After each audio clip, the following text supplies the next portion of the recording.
Olá, sou Thalita, aluna do terceiro período do curso de licenciatura em matemática do Polo de São José dos Campos. Da lista de exercício, eu escolhi o exercício de letra C, que se refere a 3x² menos 7x mais 2. Primeiramente, pede para que se encontre as raízes. Usando o método da fatoração, conhecido como cruzadinha, eu encontrei as raízes.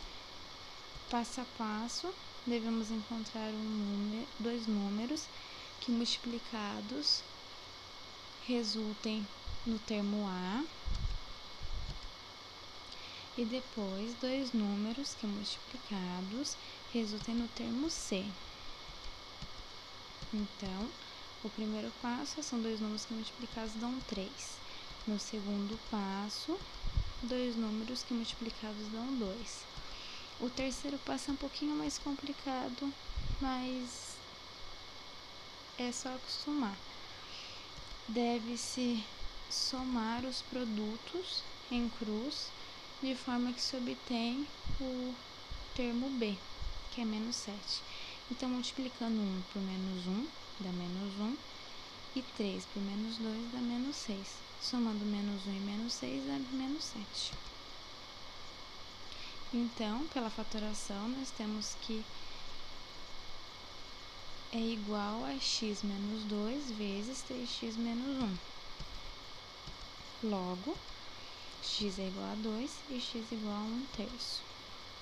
Então, as raízes é 2 e 1/3. O vértice. Para achar o vértice, nós temos a coordenada x vértice, que é menos b sobre 2a, que é igual a 7/6. Y vértice é igual a menos delta sobre 4a, que é igual a menos 25 sobre 2. Portanto, as coordenadas do vértice são 7/6 e menos 25 12avos. Para montar o gráfico, nós colocamos primeiro os pontos das raízes, 1/3 e 2, depois a coordenada do vértice e por fim ligamos os pontos para construir o gráfico. Então é isso, até mais.